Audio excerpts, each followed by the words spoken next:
Hello, hello. It is Sara Waggle, astrologer and leadership coach here for this Moon Astrology Tarot, this time for the moon in Gemini. This is July 29th through the 31st.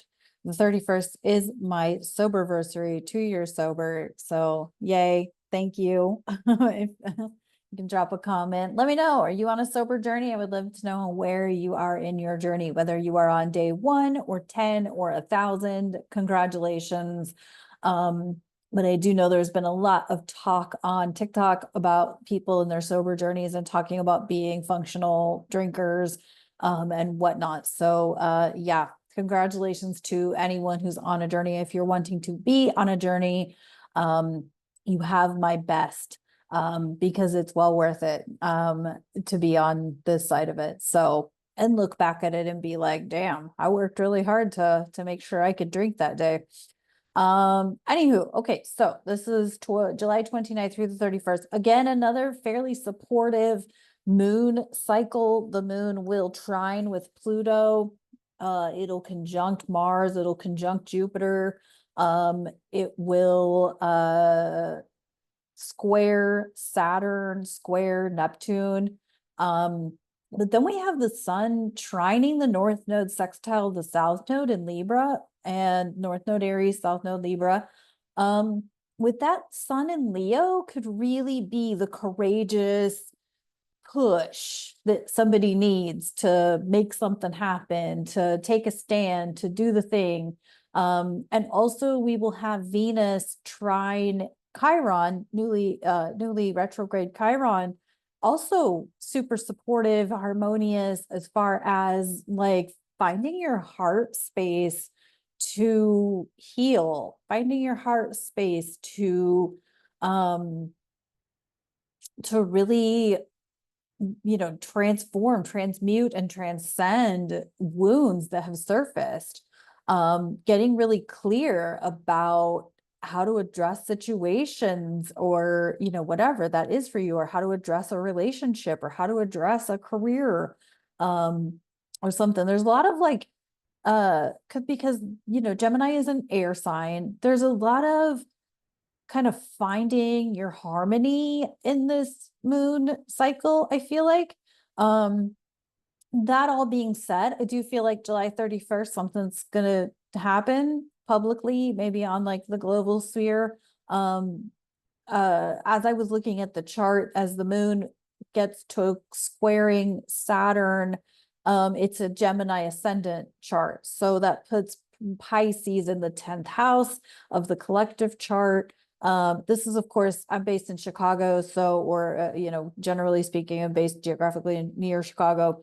So my charts are in Chicago. But because that would be a Gemini rising chart, it would put Pisces in the 10th house, and Leo in the 3rd house.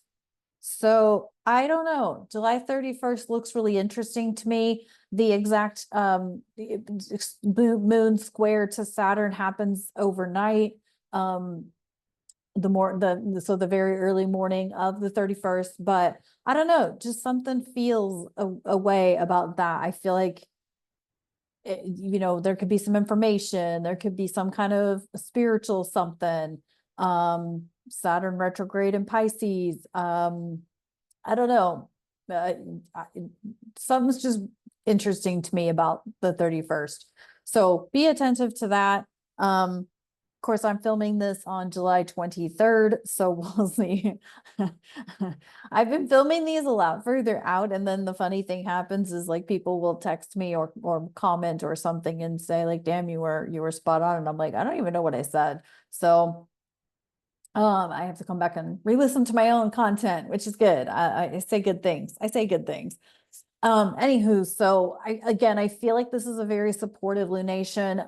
Yes, this is a waning moon. Yes, we're headed towards a new moon in Leo, but I feel like with the Venus trying to the north node sextile the south node, I feel like with the Venus trying to Chiron, like it's just some harmonious, supportive, maybe even like selfish or self-absorbed or like advocating for yourself or standing up for yourself type of energy happening there. But be advised that shortly after this moon, the Venus will square Uranus. So with Mercury in his shadow right now, about to go retrograde, making big decisions right now might be of a sort of, it'll come back and bite you in the ass, or it'll come back to haunt you, or it'll come back and be the best thing you ever did. Like, you kind of have to discern that for yourself. But what I'm saying is that with Mercury in shadow about to turn retrograde in the next 5-6 days, I think it's 5 days from this video, things will, it's like, sometimes the shadowy part of Mercury retrograde is when things start to kind of come up and surface. And then as Mercury is retrograde, like you get another dose of blah, blah, blah. And then you get another dose of it when Mercury turns direct. So, what I'm saying is that things will resurface. So with all that, I still think it's a good moon to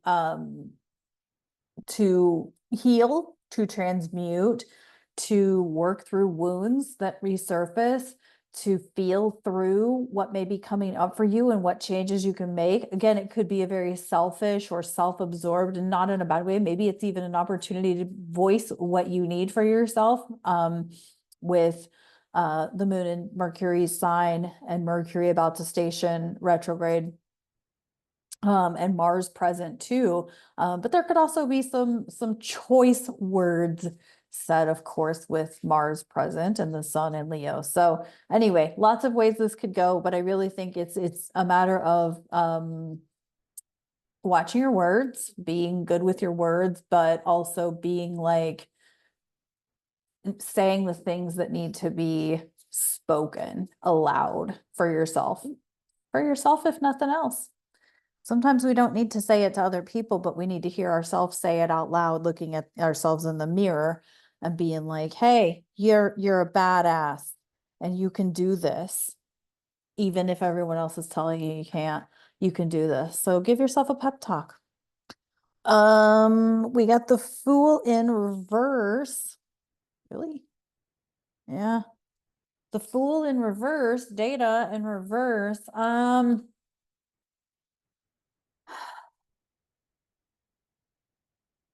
This could be like questioning what you signed up for, what you committed yourself to, like questioning, you're not so much exploring, but like maybe like nostalgically looking back, like, all right, what the fuck have I actually done?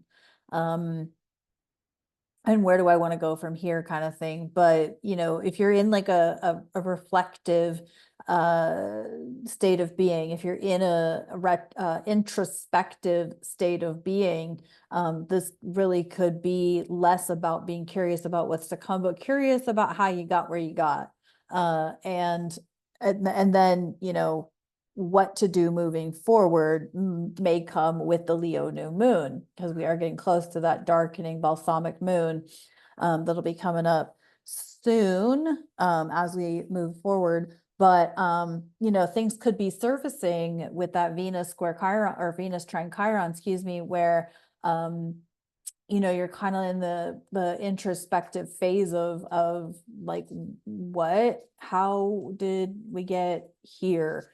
And I think this is like an opportunity to be a little less beating yourself up about the shit you've done. It's kind of like those of us who are on a sober journey, looking back at what we did, how we assessed, and how we scrambled to make sure we had booze, to make sure we had whatever it was we are now sober from. It's not a time to like beat yourself up about it, but like, wow, how in the hell did I keep up with that? How in the hell did I, man, that was exhausting. Man, that was insane. Like, I can't believe that was my life. And I woke up every day and had to like assess and take inventory, all of those things. And you kind of may be in the same place. It may not be about sobriety, but like, how did I put up with that relationship? How did I put up with that job?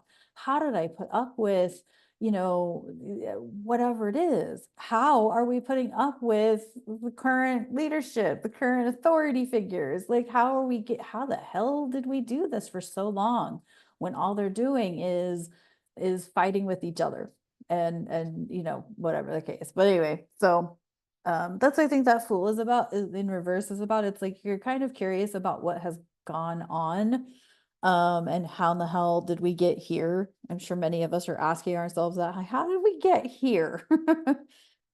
um okay, we got um oh, we got the Hunter, and this is track down your fears and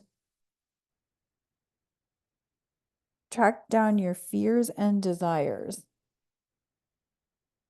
Yep, track down your fears and desires. So it's kind of like I kind of like this one. It's kind of like, I mean, you cannot conquer a fear you're unwilling to acknowledge, right? And I think with this Leo season, uh, the sun trining the north node, sextiling the south node, that south node in Libra is having us take a look at our fears and letting things go. As is the moon trining Pluto. Pluto's about fear. But it's also like tracking them down and kind of having the grit or the stamina or the endurance to conquer the fear, right? Hunters, go after their prey, right? I'm a big supporter of hunters because that's how we get good meat to eat. But I think this is more about like hunting down, tracking down, really like doing the Pluto or Scorpio thing of like, have you ever met a Scorpio? Scorpios are like the best investigators. If you need somebody to find some information, go find you a Scorpio, because they will dig to the depths of the sea to find the information, right? But I think that's what this is like, where, like, dig deeper, dig deeper. Shanti says that in all of his workouts. Anybody ever done Shanti workouts? Holy shit, he's dig deeper. Like, you're halfway through the workout, you're like dying, your quads hurt, and you're been down doing planks, and then your shoulders hurt, and your pecs hurt, and all those things, and Shanti's just dig deeper, dig deeper, right? But that's the thing, is like, if you haven't found the self-discovery piece that you have been looking for, dig deeper. Ignore the bullshit that's going on in this world and dig deep on yourself. Who gives a shit what's going on out there? Learn you. Take the time to learn you. Okay, I could get super aggressive on that one because I kind of like it. Anyway, okay, so of course you can book with me, you can buy me a coffee. Your Leo sun and Leo season sun and rising signs video is linked below. You can check that out. There's my guest appearance on the Hearts Unleashed podcast if you want to check that out. Please like, share, and comment this video if you love this content. We've kind of been at like 320, 319 subscribers for a while, and I'd kind of like to boost that up a little bit. So if you know people who are into astrology, into spiritual work, who would like my nerdy content and how I present Star Trek Tarot, or whatever, I'm making changes. So if you're seeing videos without cover photos, give me a minute. I'm making a little transition to some newer cover photos. So that's happening. Gonna be getting some decorations here on my set, so working on that. Everything's happening, I promise. You just don't see it always happening. And like I said, I filmed these out, further out, so it's the 23rd. There could be a curtain on the set by the 26th, but you may not know it until well into August, if that makes sense. So anywho, I hope you're loving the zodiac tea tastings. I, for one, the one that I did that I cold brewed, that one is amazing. If you like an orange creamsicle, that is a tea for you. It's so delicious. Okay, so Thank you so much for tuning in. I appreciate y'all so much. Really, I do. It's just, please interact, engage, let me know that you're out there so that I know, people are loving it. And even if it's just a click the like button, that's great for me. I appreciate it so much. So I'll talk to you on the next video. Bye for now.